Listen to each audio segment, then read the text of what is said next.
In World War II, the Nazis faced a ghost army, one that didn't fire bullets, but still gave them nightmares.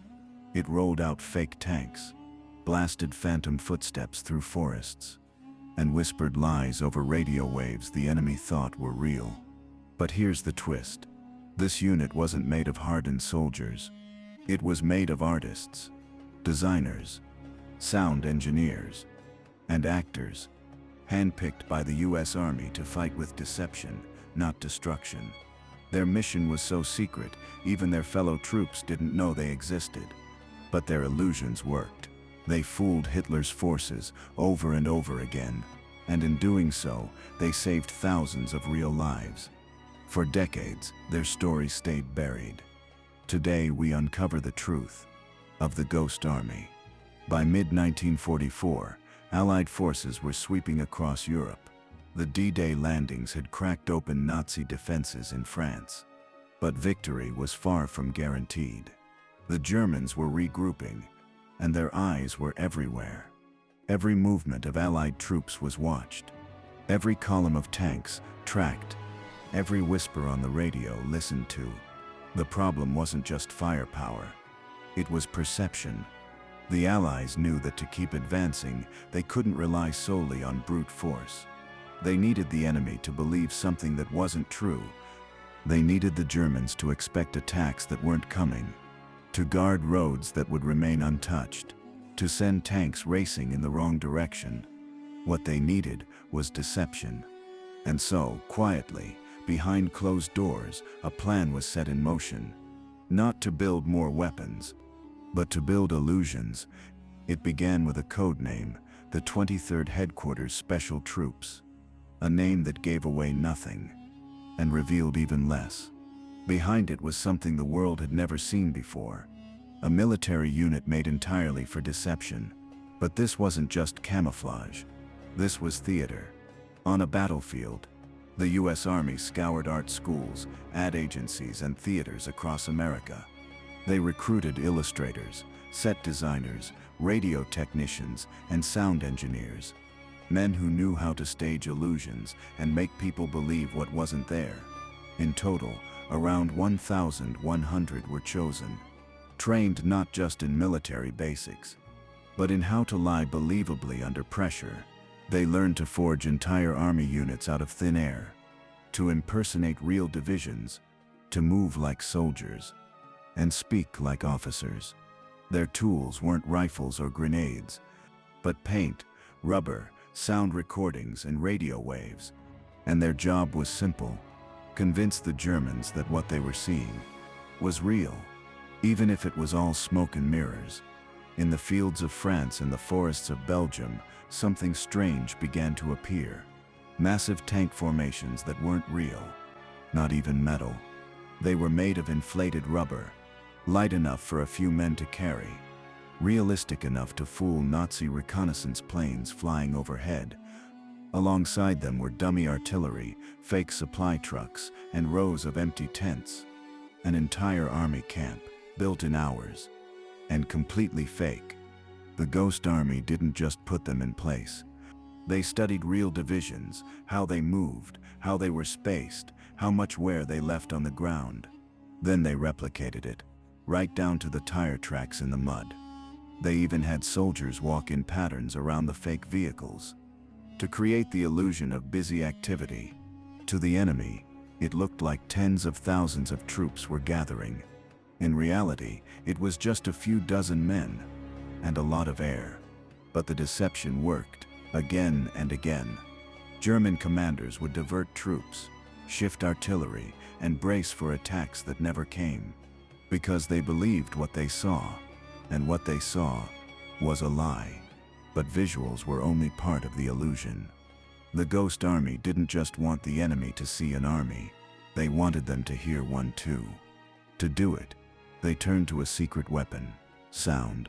A special team within the unit, known as the First Sonic Company, got to work. They recorded tanks rumbling, trucks idling, the shouts of soldiers, even the clang of metal being moved. Then they mixed and edited those sounds into convincing battlefield audio. Massive speakers were mounted on jeeps. Each one could blast sound 15 miles in every direction. At night, in the dark forests of Europe, they'd creep close to enemy lines and play these recordings like a live performance. To the Germans, it sounded like an entire armored division was on the move. Tanks grinding forward, engineers building bridges, men shouting over the din of war. But it was just a handful of audio engineers playing a tape. The effect was terrifyingly effective. Enemy patrols reported troop movements that never existed. Artillery was moved. Defensive lines were redrawn, all because of sound. In a war full of chaos and noise, the Ghost Army used noise to create precision misdirection. Even with fake tanks and battlefield sounds, something was still missing: radio traffic. In modern war, armies don't just move, they communicate, and the Germans were listening. So the Ghost Army built another illusion in the airwaves. A team of skilled radio operators was trained to impersonate real Allied divisions. They mastered the call signs, speech patterns, and habits of actual units. They even practiced a technique called spoofing, where two operators would play the roles of both sender and receiver, creating fake conversations in Morse code. Every detail was planned. If a real division was moving out of an area, the Ghost Army would take over its radio signals and pretend that unit was still there. To German intelligence, the division hadn't moved at all. It was still camped, still transmitting, still preparing for action. All lies, but the deception ran so deep, even Allied units nearby often had no idea the army next to them wasn't real. Radio waves became part of the stage, and the enemy was tuned in.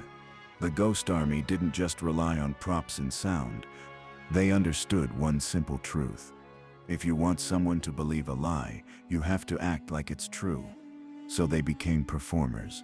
Every man in the unit had a role to play. Sometimes that meant pretending to be a colonel casually chatting near a fake tank. Other times it meant painting new insignias on their uniforms to impersonate other divisions. They'd stroll into local villages, drop hints to civilians and shopkeepers, knowing word would reach German ears. "Looks like the 6th Armored is headed north," they'd say over coffee, even though no such movement was happening at all.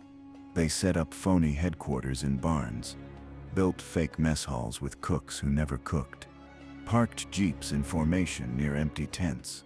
Sometimes they'd stage entire fake construction projects, digging trenches, setting up barbed wire, only to abandon it all the next morning without firing a shot. Every illusion was layered. Sight, sound, chatter, uniforms, radio, all choreographed into one believable performance. It wasn't war by destruction. It was war by misdirection. And it was devastatingly effective. The Ghost Army didn't land on the beaches of Normandy, but their work helped make sure others could.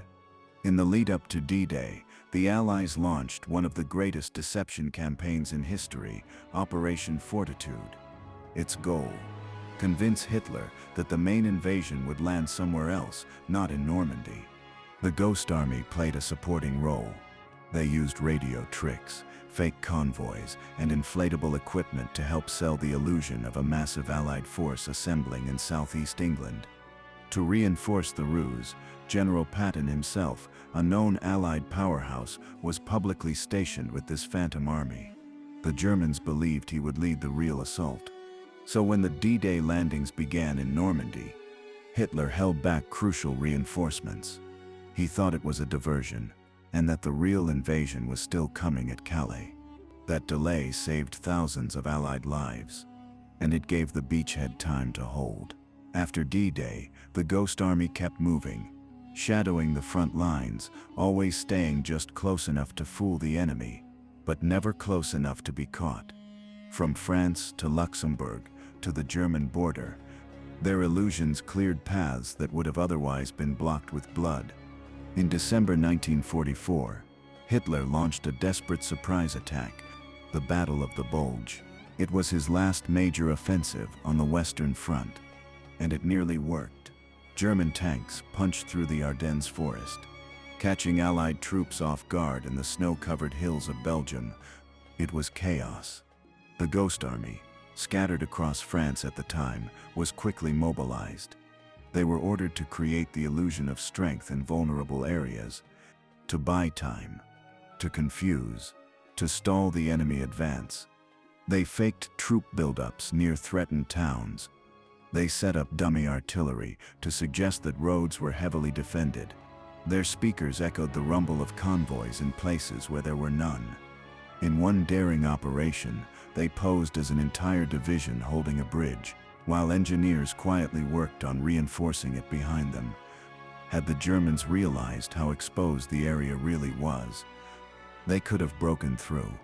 But once again, the illusion held. The Germans hesitated, and that hesitation saved the bridge. In a battle where every hour counted, the Ghost Army didn't just create confusion, they bought time. And in war, time can mean survival. When the war finally ended, there were no parades for the Ghost Army, no medals, no headlines. Their mission had been too secret. Even their fellow soldiers didn't know who they were. They went home quietly, blending back into civilian life, to art studios, ad agencies, theaters, classrooms. They carried with them the memories of what they had done, but they were sworn to silence. Their operations remained classified for decades. Most never told their families. Some went to their graves without ever revealing the truth. They had saved lives, confused enemies, shifted battles without firing a single shot, and yet they vanished from the record. While the world celebrated victory, they became ghosts once again. Not on the battlefield, but in history. For over 40 years, the story of the Ghost Army remained buried, classified, forgotten, unspoken. But in the 1990s, declassified military documents began to surface. Historians dug deeper, and the truth slowly emerged. Documentaries were made. Survivors came forward. Sketches, journals, and photographs were uncovered. Evidence of a war fought with illusion, and what they revealed was astonishing.